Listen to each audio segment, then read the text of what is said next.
Tumi tomari bejare, keitare rakite pare, tava ichabosh tribhuvan, Brahma adi devagan, tava dasha aganan, kare tava agapalan. Taba icha mote joto, graha gana abirato, shubha shubha fal kare dan.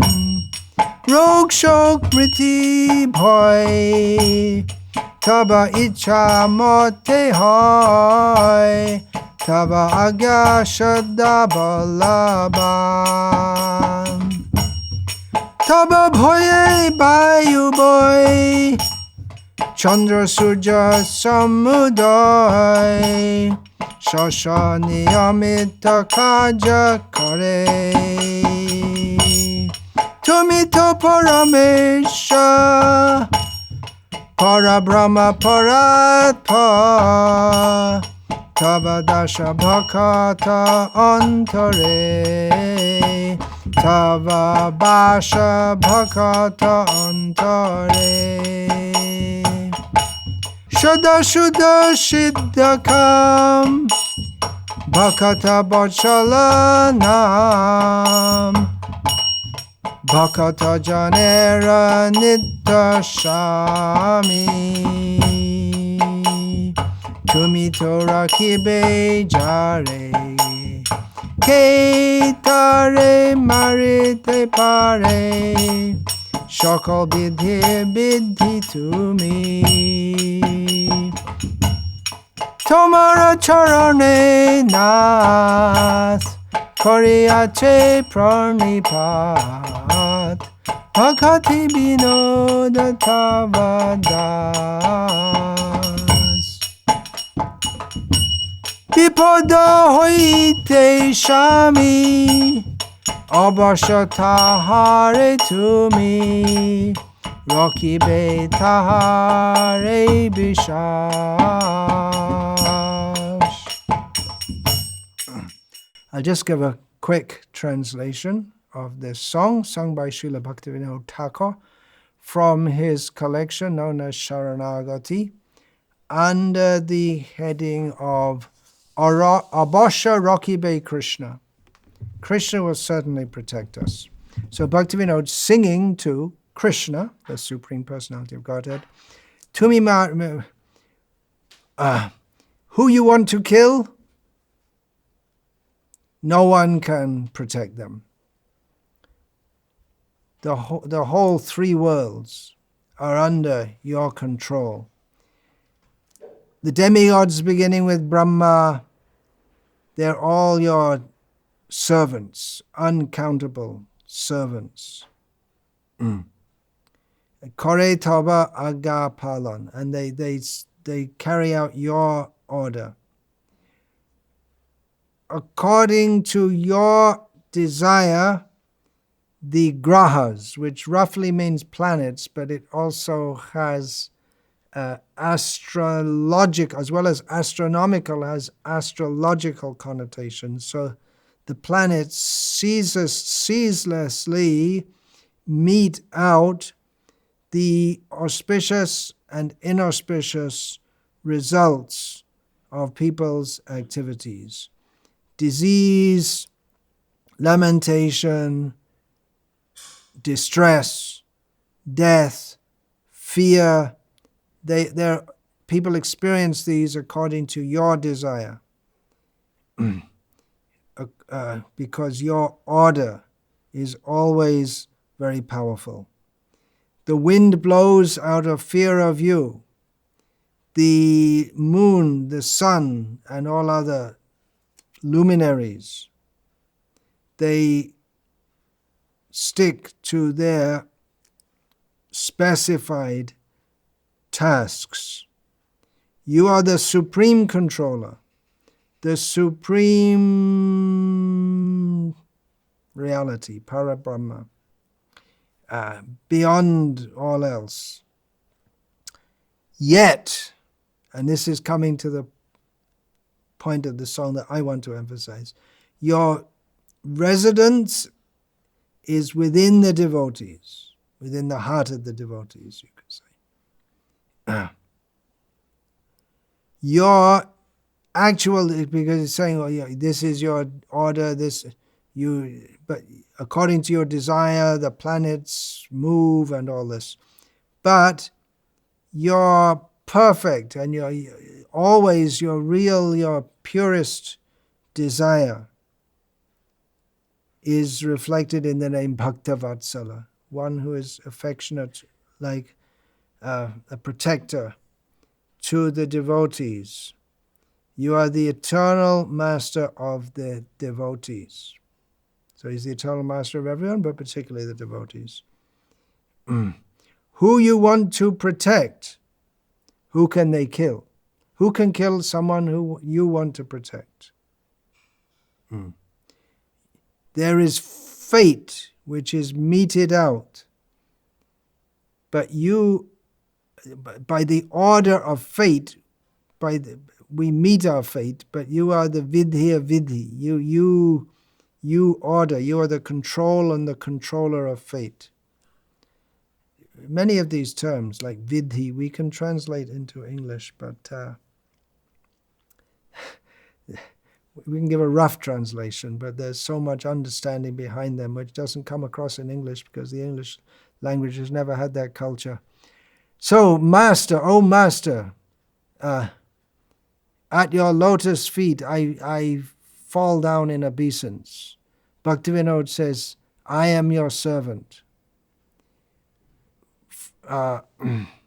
Definitely you will protect your servant. This is the faith, this is the belief of this Bhaktivinoda. So I'm singing this as a lead-in, an introduction, or a suitable introduction to the name Bhakta-vatsala, which occurs as name 742 in Vishnu Sahasranama. This name came up in this song, and it's described, the whole song is very nicely described.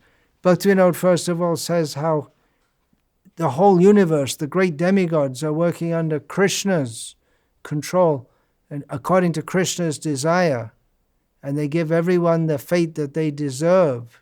The demigods under Krishna's direction give everyone the fate they deserve, but Krishna, his highest desire is to protect his devotees. So Krishna, even though all your fate may be that you have to suffer in so many ways, but Krishna will protect his devotees. And this Bhaktivinoda Thakur expresses his faith in this, which is one of the 6 limbs of Sharanagati, of the path of, or the process of taking shelter of Krishna. Bliss. We're going to discuss Bhakta-vatsala. This is going to be a long one. And you think there's going to be a long talk? It's going to be a series of talks. Because this name is such an important name.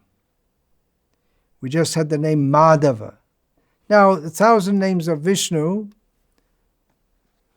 some names are more well-known, and some of them, I think I'm not alone in saying, I can't say I'm a devotee, but I can say as someone who's got some drops of mercy on my head from a real devotee, Srila Prabhupada. So among the devotees, there are some names which are more appealing to them, or when we have names like Yat, Tat, Kim, even Lokanath we just had, yeah, they're names, and they invoke feelings for Krishna. Everything invokes feeling. But spirit Madhava, oh, very nice name. Very, and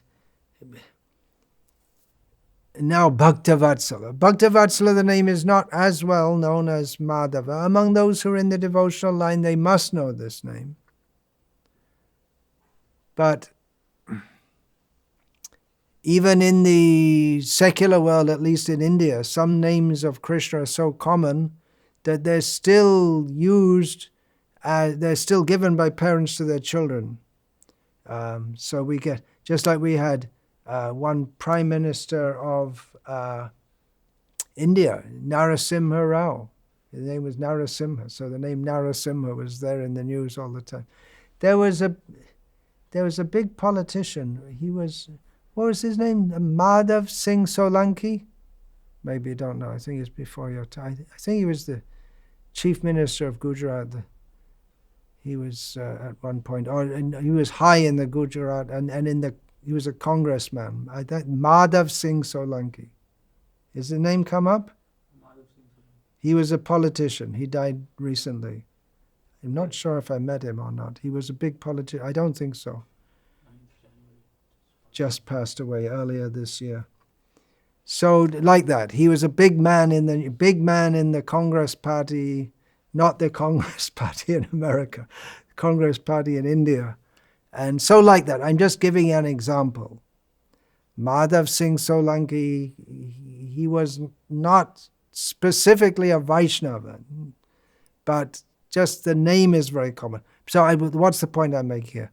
Bhakta-vatsala is not one of those names which is so very well known, but among devotees it is well known, and it is a very important name for us to understand the meaning of this. So please tune in with all your ears.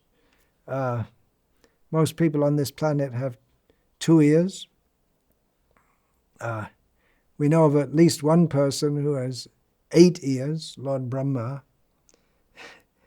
He's always glorifying Krishna. What is that? Chatur. Brahma bole chatur mukhe, Krishna Krishna Hare Hare, Mahadeva Panchamukhe, Rama Rama Hare Hare.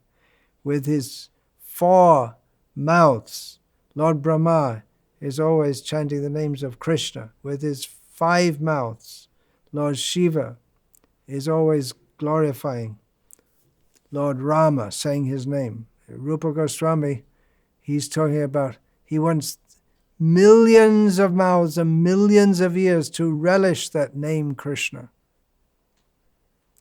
So let us relish this name according to our level. We're not on the level of Bhakti Vinod. Maybe. So Madhava, we just had the name Madhava. Madhava is a name very much loved. We could, from the last description, we found how Sri Parashara Bhatta, he just, anyway, while he's composing his commentary on Vishnu Sahasranama, he's in complete bliss. But when he got to the name Madhava, he just comes, his bliss goes, woo, in overdrive. Because, and he goes on praising Shri, Lakshmi, and then so many praises of Lakshmi, and says, and Madhava, he's great because he's connected with her. So it's a very blissful name. And now more bliss with the name Bhakta-vatsala, which is also very, very important for the Sri Vaishnava Sampradaya, because they emphasize this point so much in the Sri Vaishnava Sampradaya. How, well, first of all, I should say Bhakta-vatsala, what does it mean? Well, there are so many things to say. Where do we start? And it means he's affectionate to his devotees. Exactly, we'll get more into that as we get into it. He loves Lakshmi. He's the husband of Lakshmi. He's a good husband. He loves his wife. It's not a loveless marriage. It's a very loving marriage. He is the father of all living beings. So she is the mother of all living beings. The mother especially is very affectionate to the children. He is a very affectionate father, no doubt. But her affection, and if you don't believe me, go and ask the Sri Vaishnavas, her affection is more, so her quality of being so compassionate to his devotees that he gets a boost from her. Actually, not just that, he loves all living beings. The term bhakta is derived from the root bhaja, which means to serve, to honor, to praise. And vatsala is derived from the word vatsa, which means a calf. So the idea is that Krishna is just like a cowherd boy. He is a cowherd boy. He's not just like a cowherd boy. Krishna loves the cow. Actually, the example is given. It's just like a cow loves a calf. Oh, you may not see in the countries where cows are confined in prisons and tortured for no crime of their own. And calves, if they're male, are slaughtered. Very demoniac civilization. They call it civilization. Hare Krishna. But at least here in India, up to the present day, we see the cows with the calves, and it's such an affection. So that is a reflection of Krishna's affection for his devotees, and actually for all living beings. Krishna is we have the name here Bhakta-vatsala, but prior to this, we had the name Vatsala, which means he's affectionate to all living beings. Just in the previous verse, in this verse, we had the name Lokabandhu, the friend of everyone, the friend of all the worlds. He's compassionate. That's the Srila Prabhupada writes that in the Krishna book, that of all the qualities of the Supreme Lord, the most important one is his mercy upon his devotees. But actually for everyone. That's why he comes to this world, to lift up especially the devotees, paritranaya sadhunam. And what does he do to the demons? Vinashayata dushkritam. That's also his mercy, to destroy them. Dharma samsthapanartha. He comes for the purpose of re-establishing dharma for all persons. For his devotees, they don't need ordinary dharma.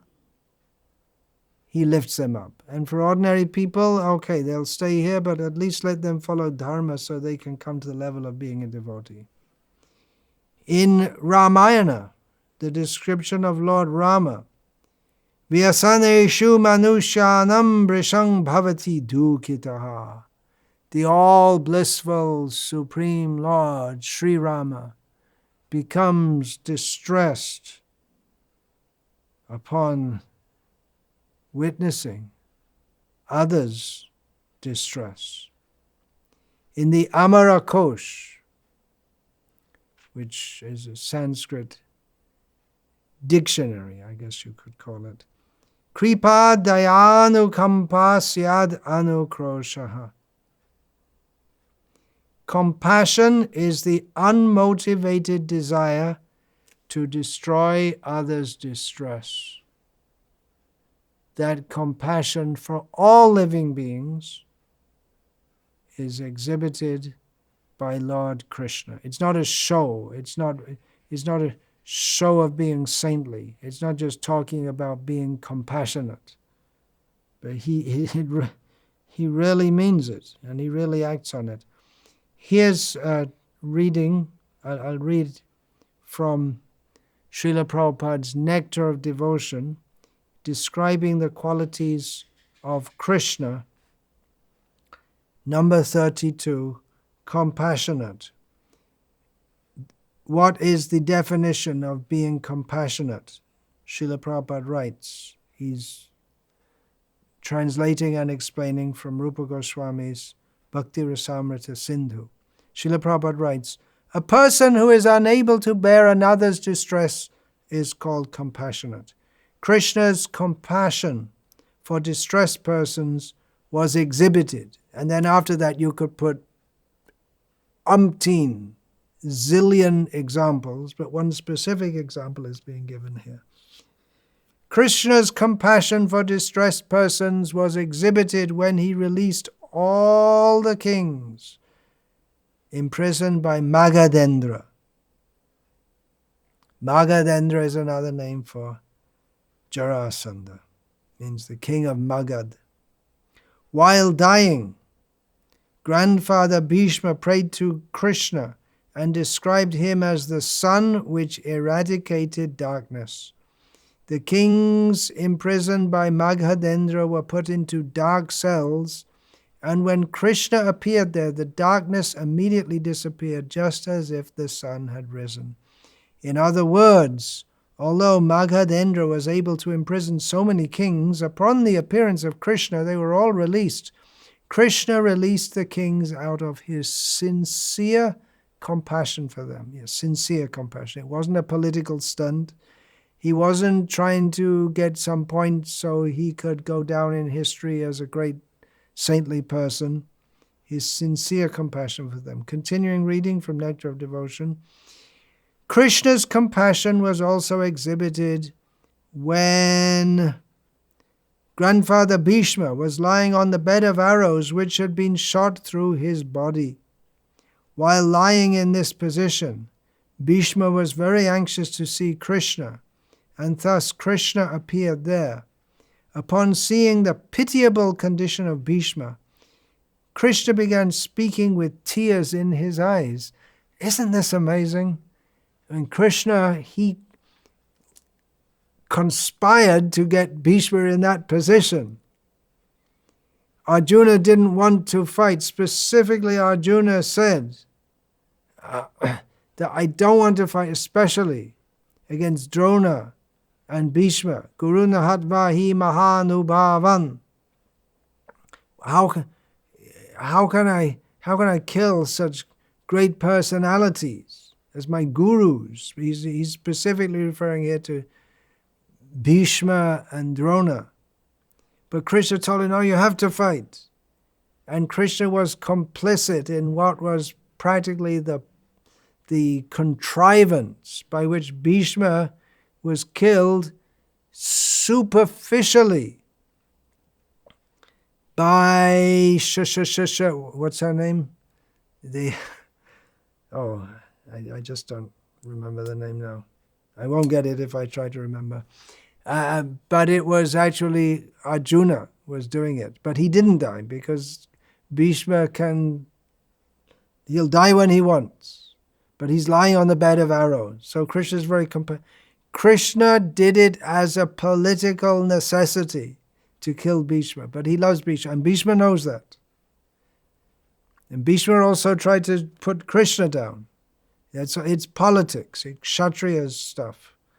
By he breaking Krishna's promise. He was either going to kill Arjuna or have Krishna break his promise. And he knew that Krishna would never allow Arjuna to be killed. So Bhishma was going to humiliate Krishna. That is the Kshatriya's business. No mercy in fighting. But that humiliating Krishna. That became the great glory of Krishna. Bhakta-vatsala. He will protect his devotee, even by breaking his own promise. So the Kshatriya's business is not very nice, but even though Krishna was fighting with Bhishma, Bhishma was fighting with Arjuna, there's a great bond of love between them. So when Krishna came and saw Bhishma in that condition, on the bed of arrows, I'll continue reading this, Krishna began speaking with tears in his eyes. Not only was he shedding tears, but he also forgot himself in his compassion. Strong men don't cry. That's one of the first things I learned as a kid, in your enculturation as a kid, growing up in Britain, where you have to learn to be tough and look after yourself. It's a very different. When I came to Bengal, I saw it's a very different culture, this individualism. But especially, my mother used to tell me that big boys don't cry. I guess she got fed up of me crying. Big boys don't cry. Okay, I got to be a big boy and don't cry. Kshatriyas, they're tough people. Bhishma, dearly beloved, kill him. No tears. But then the battle's over. Almost. Duryodhana was still to be killed. But Krishna was shedding tears. He forgot himself. Now I'm not the tough vidhi, the one who gives the law or metes out justice. He forgot himself in his compassion. So this compassion, Srila Prabhupada continues. Therefore, instead of offering obeisances to Krishna directly, devotee offer obeisances to his compassionate nature. Actually, because Krishna is the Supreme Personality of Godhead, it is very difficult to approach him. But the devotees taking advantage of his compassionate nature, you see, taking advantage, they know the tricks.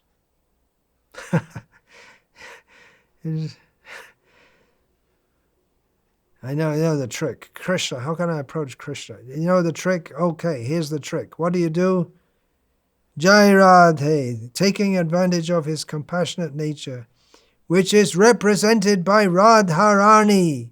Always pray to Radharani for Krishna's compassion. So it's saying how Madhava, we had the name Madhava. He's the husband of Lakshmi. So Radha is the original form of Lakshmi. Krishna is naturally compassionate. But being God, he has to be stiff also. Radha is not stiff. Well, she can be when she's in pastimes with Krishna. That's only for show in love. But in dealing with all the conditioned souls, Radharani is very, very merciful. She comes as Chaitanya Mahaprabhu, and Chaitanya Mahaprabhu is Krishna coming to relish the feelings of Radha. But then Radha's tremendous compassion on all the living beings, that becomes expressed as Chaitanya Mahaprabhu, who is lifting up the most fallen. Radha, her attention is on Krishna. She's solely concentrated on Krishna. But then her love for Krishna expands to all living beings. Let them all be picked up. She comes as Chaitanya Mahaprabhu.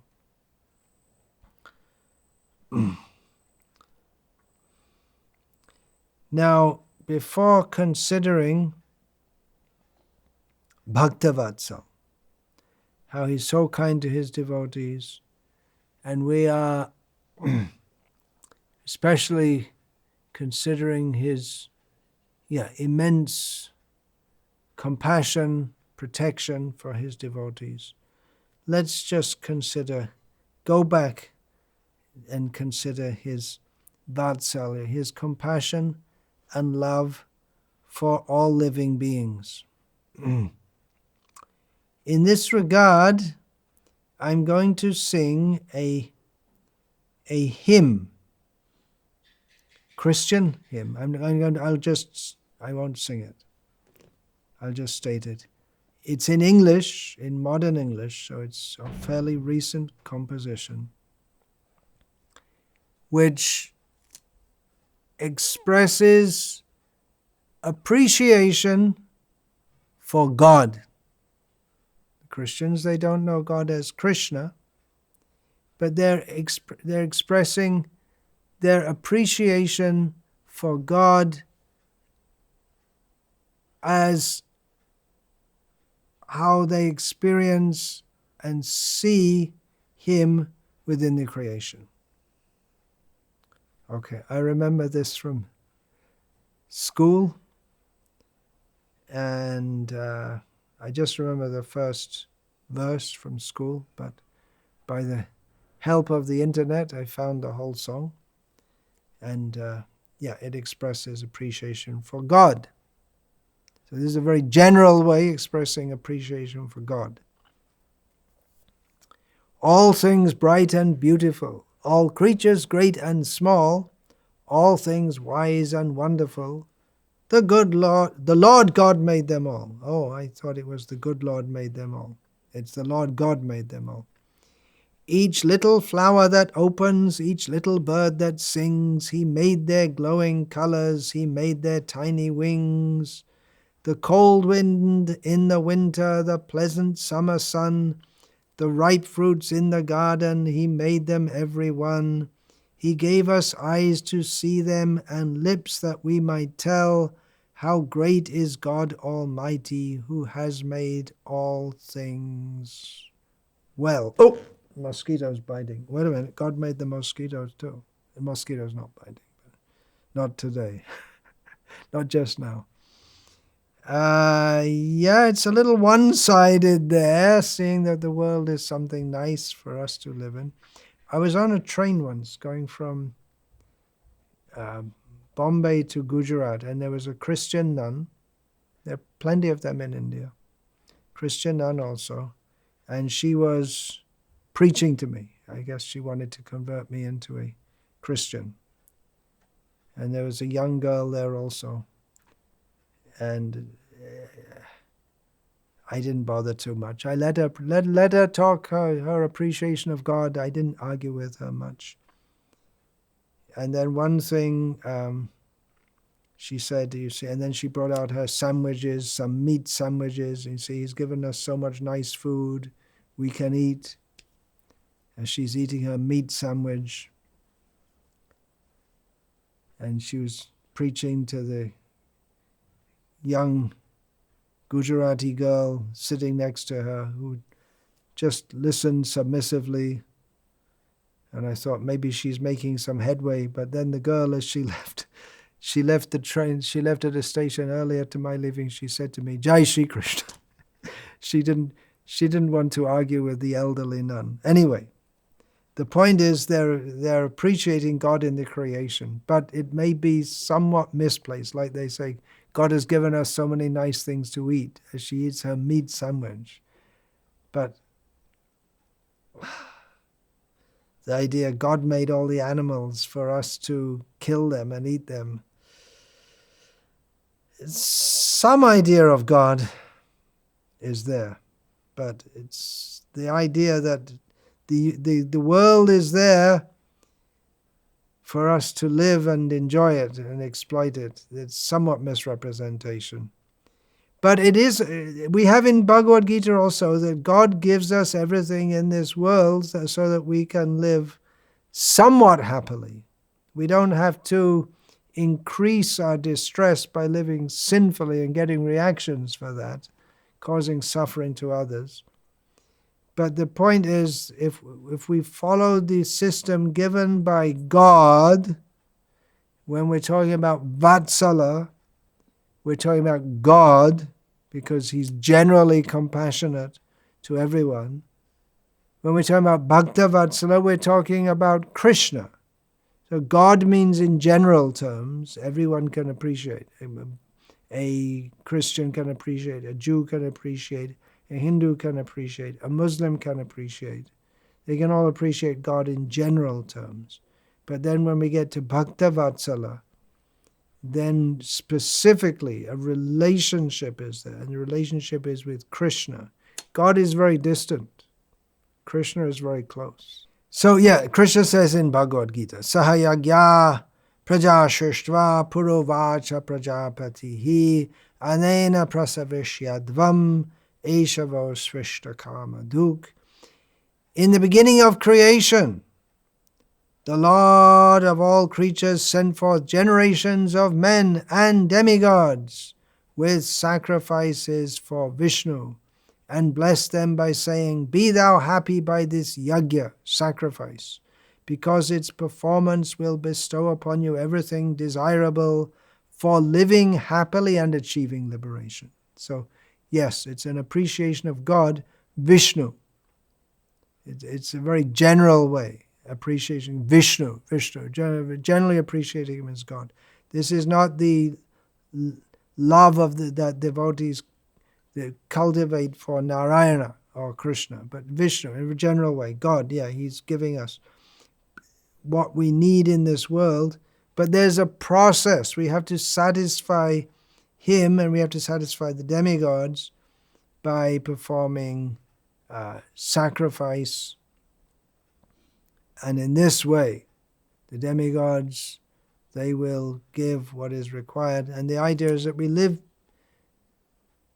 peacefully in this world without too much unnecessary disturbance. By living a life according to the orders of God, we can live peacefully and go on to, as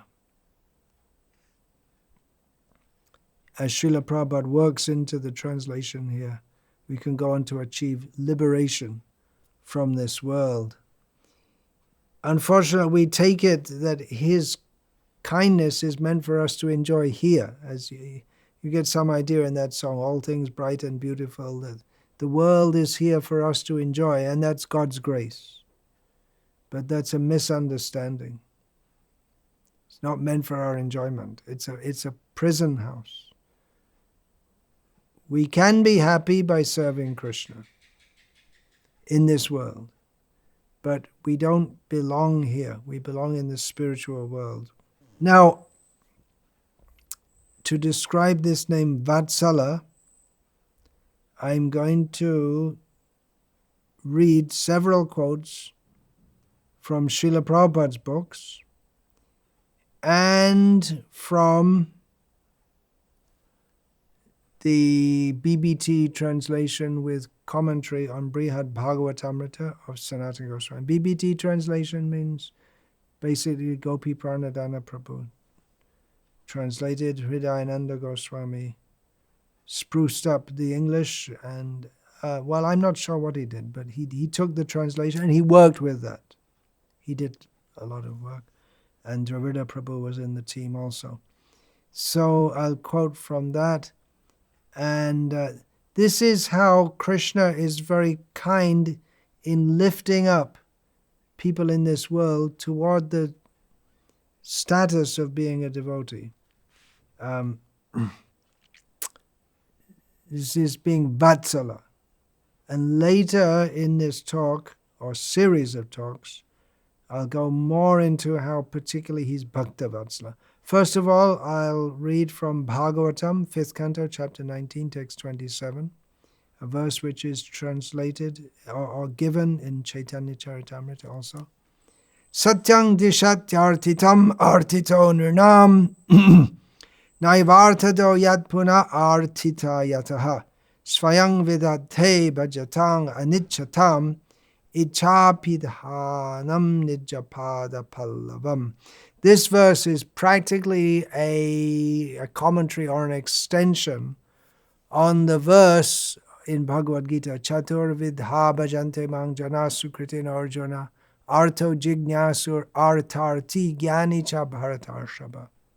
Krishna says 4 kinds of pious people worship me: the distressed, the desire of wealth, the inquisitive, and one who is in knowledge. So 2 of those categories in particular are materialistic devotees, the distressed and the desirer of wealth.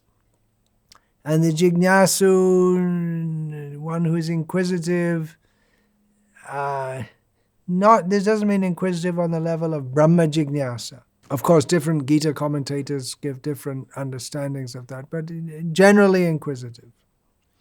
So this verse, I'll read the translation that Srila Prabhupada gives. The Supreme Personality of Godhead fulfills the material desires of a devotee who approaches him with such motives, but he does not bestow benedictions upon the devotee that will cause him to demand more benedictions again. So, you want something? Okay, take it. You want something? No. He doesn't give a benediction in a way that will cause him to demand more benedictions again. Rather, the Lord willingly, however, Srila Prabhupada's translation, the Lord willingly gives the devotee shelter at his own lotus feet, even though such a person does not aspire for it, and that shelter satisfies all his desires. That is the Supreme Personality's special mercy. From Srila Prabhupada's purport, the devotees mentioned in the previous verse approach the Supreme Personality of Godhead with material motives, but this verse explains how such devotees are saved from those desires. Srimad Bhagavatam advises, Akama sarva kamo va moksha kama udaradhihi tivrena bhakti yogena yajeta purushang param.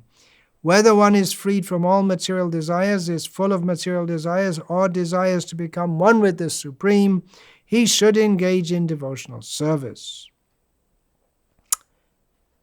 End of translation of that verse. In this way, continuing reading the purport, in this way not only will the devotee's desires will be fulfilled, but the day will come when he will have no other desire than to serve the lotus feet of the Lord. One who engages in the service of the Lord with some motive is called a sakam bhakta, and one who serves the Lord without any motives is called an akama bhakta. Krishna is so merciful that he turns a sakam bhakta into an akama bhakta. A pure devotee, an akama bhakta, who has no material motives, is satisfied simply to serve the lotus feet of the Lord. This is confirmed in Bhagavad Gita. Yang labdva chaparang labhang manyate nadikang tataha. If one engages in the service of the lotus feet of the Lord, he does not want anything more. This is the highest stage of devotional service. The Lord is so kind even to a sakama bhakta, a motivated devotee, that he satisfies his desires in such a way that one day he becomes an akama bhakta. Dhruva Maharaj, for example, became a bhakta with the motive of getting a better kingdom than that of his father, but finally he became an akama bhakta and said to the Lord, Svarmin kritartosmi varangnaya che. My dear Lord, I am very satisfied simply to serve your lotus feet. I do not want any material benefits. Sometimes it is found that a small child eats dirty things, but his parents take away the dirty things and offer him a sandesh or other sweetmeat. Think of Sachi with little Nimai. Back to the reading. The devotees who aspire for material benedictions are compared to such children. The Lord is so kind that he takes away their material desires and gives them the highest benediction. Therefore, even for material motives, one should not worship anyone other than the Supreme Personality of Godhead. One must fully engage himself in the devotional service of the Lord so that all his desires will be fulfilled, and at the end he can go home back to Godhead. This is explained in Chaitanya Charitamrita as follows. This is all from the purport on that verse in Bhagavatam. Anyakami. A devotee may desire something other than service to the lotus feet of the Lord, Jodi kare Krishna bhajan. But if he engages in Lord Krishna's service, Namagiteho Krishna Tare Dena Shvacharan, Krishna gives him shelter at his lotus feet, even though he does not aspire for it. Krishna Kohe, the Lord says, Ama Bhaje, he is engaged in my service. Mage Bishoy Shuk, but he wants the benefits of material sense gratification. Amrita Chari Bisha Mage, such a devotee is like a person who asks for poison instead of nectar. Eiboro Murkha, that is his foolishness. Ami Bigga, but I, Krishna speaking, am experienced. E Murke Bishoy Keno Debo, why should I give such a foolish person the dirty things of material enjoyment? Svacharana Amrita. Swacharana Amrita. It would be better for me to give him shelter at my lotus feet. Bishoy Bhulaibo, I shall cause him to forget all material desires. Kama Lagi Krishna Bhoje, if one engages in the service of the Lord for sense gratification, Pai Krishna Roshe, the result is that he ultimately gets a taste for serving the lotus feet of the Lord.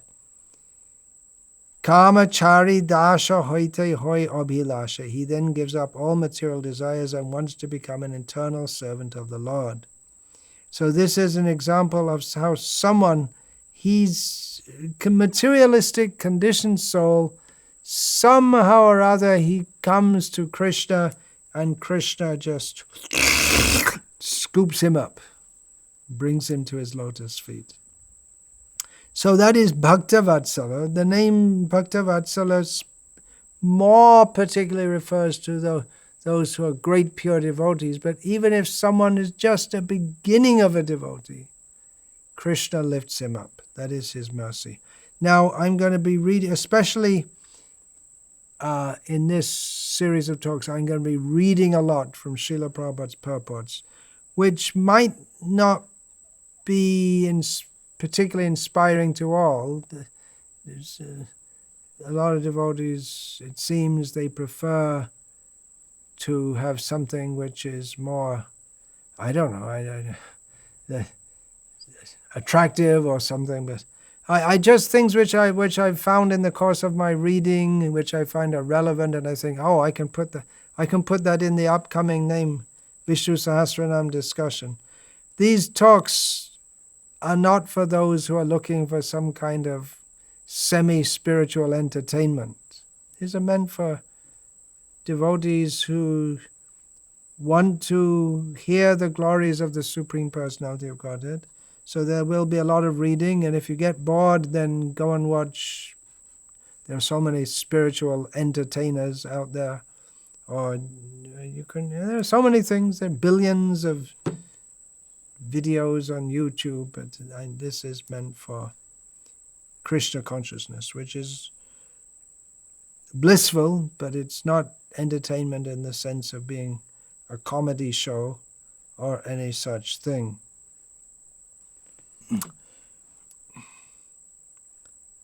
Okay. Well, that's all right. Let's read one more. It's so relishable. Okay, so the Lord is the well-wisher of all living beings. He's kind to all living beings. So we just read about someone who's not really a devotee, but Krishna says, okay, he's worshipping me. Okay, let's call him a devotee. Prabhupada was so much like that. He picked up so many very, very fallen people. He was expert at engaging people in devotional service. Of course, he had rules. He had to make rules also. But he wanted to engage everyone somehow or other in Krishna's service. For this, he wanted varnashram communities to engage people at different levels in Krishna's service.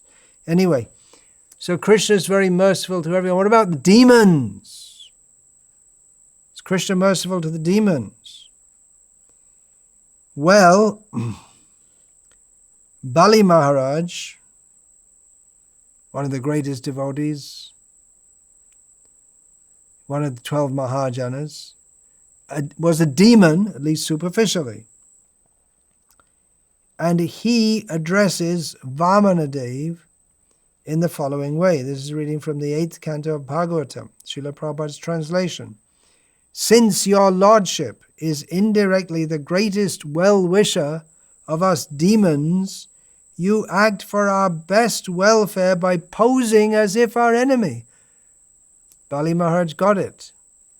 He's the enemy. He comes as the enemy of the demons, but actually he's acting for their welfare. Bali Maharaj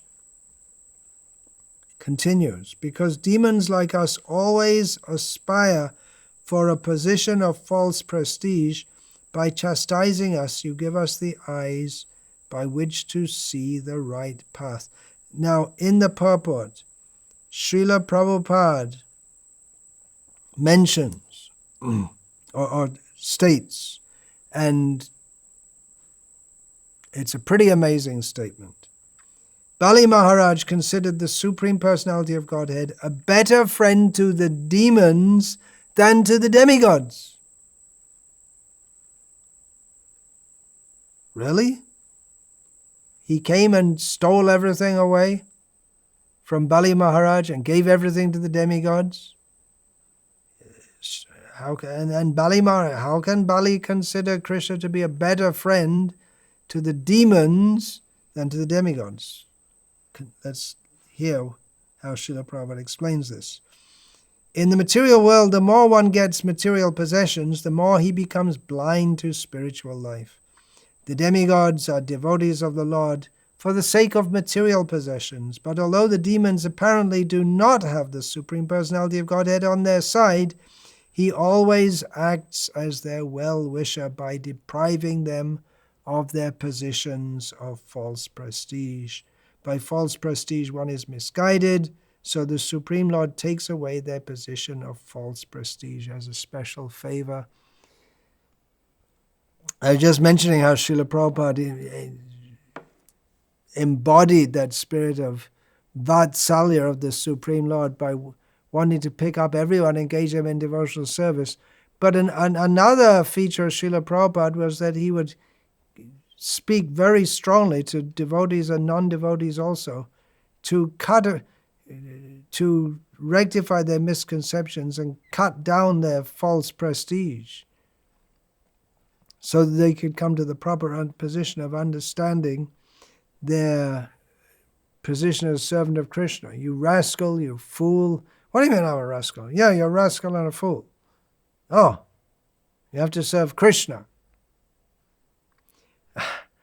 So another instance of Krishna's mercy on a non-devotee and the most envious snake. You're thinking, well, who's that person who's the most envious snake? It's Kaliya. He actually was a snake. We're not just saying it metaphorically. He was a snake. Due to the mercy of Garuda. You see how the Supreme Lord's mercy becomes manifest in so many cases due to the mercy of the devotee. Kaliya was a snake, by nature very envious. He found out that Garuda, his enemy, could not come to the place in Vrindavan, which became later known as Kaliya Hrad, the lake of Kaliya. So he went there, he went to Vrindavan. Vrindavane jao, jate, what is that? Vrindavane jao, jate tomar sharva labha hai. Go to Vrindavan, Krishnadas was told by Nityananda, where all your everything you need, you'll get it right there. So Kaliya, very envious, so envious that all living beings in Vrindavan were killed by his poison. Krishna chastised him by dancing on his heads. What mercy to get Krishna's foot dust on your heads. And then by the intercession of the wives of Kaliya And as Vishwanath Chakravarti Thakur points out, Krishna is especially very kind to women. Well, some people might disagree with that, but Vishwanath Chakravarti, he's actually a woman. He's Vishwanath Chakravarti here, but he's a woman, servant of Radharani. There's a narration in this regard. I won't divert into this. How the enemies of Vishwanath wanted, well, I guess I divert. They wanted to kill him. Vaishnavas were so upset by Vishwanath's upholding Parakiya Bhava over Swakiya Bhava and thinking this is such a great disturbance in society. It's against Jiva Goswami. They conspired to kill him. So they waited in the early dawn hours at the path. They knew he came to kill him. But he didn't come. Only they saw some very beautiful young girl collecting flowers. And they saw her and asked, did you see Vishwanath? Did you see him? They're charmed by the beauty of this young girl. Did you see him? No, I'm just busy. I'm collecting flowers for my Swamini, Radha. And then they saw that young girl transform into Vishwanath. So Vishwanath Chakravarti says that, so he's a woman, and he knows he's a woman in Krishna Lila. And he says Krishna is especially merciful to women. So the wives of Kaliya, they were more devotional, more intelligent than Kaliya. And they prayed to Krishna, you please save us. After all, we're women, we need a husband. If you kill him, we don't have a husband. And he's a rascal and a fool, but he got so much mercy by your dancing on his hoods, on his heads. But could you just don't dance anymore? Because Krishna's dancing with all the gopis on their heads of Kaliya. That's a detail which didn't make it into the Bhagavatam. Not everyone saw that.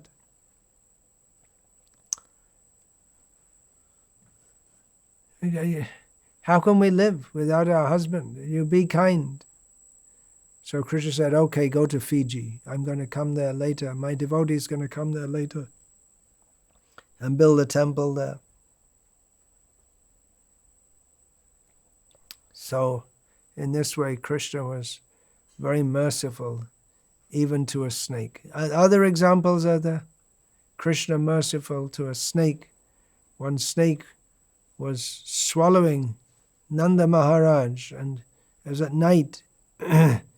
And no one could stop that. They got, there was logs from the fire. Must have winter time. Yeah, it was around the time of Shivratri. It would be very cold in North India at night, especially. So they took logs from the fire and it's burning sticks, and they were beating that snake. But he wouldn't let go, Nanda Maharaj. And then Krishna came and just touched the snake with his foot, and then the snake took the form of a very beautiful young man, Gandharva, Sudarshan, who was in the form of a snake. So Krishna is very kind, even to snakes. Very, very kind, Krishna. So I'll stop there, and Krishna willing, can continue in another session discussing Krishna's kindness. Vancha kalpatarubhyascha kripa sindhubhya patitanam pavanebhyo vaishnavebhyo namo namaha dante nidhaya charnakang padaya nipatya kritva chakakushatameta daham bravime Hey Sadhava Sakala Eva Vihaya Durad Gauranga Chandra Charane Kurutanuraga Parivadatu Jano Yatatatava Nanumukarona Vayang Vicharayamaha Hari Rasa Madhira Mata Hari Rasa Madhira Madati Mata Bhuvi Vilutama Nartama Nirvishama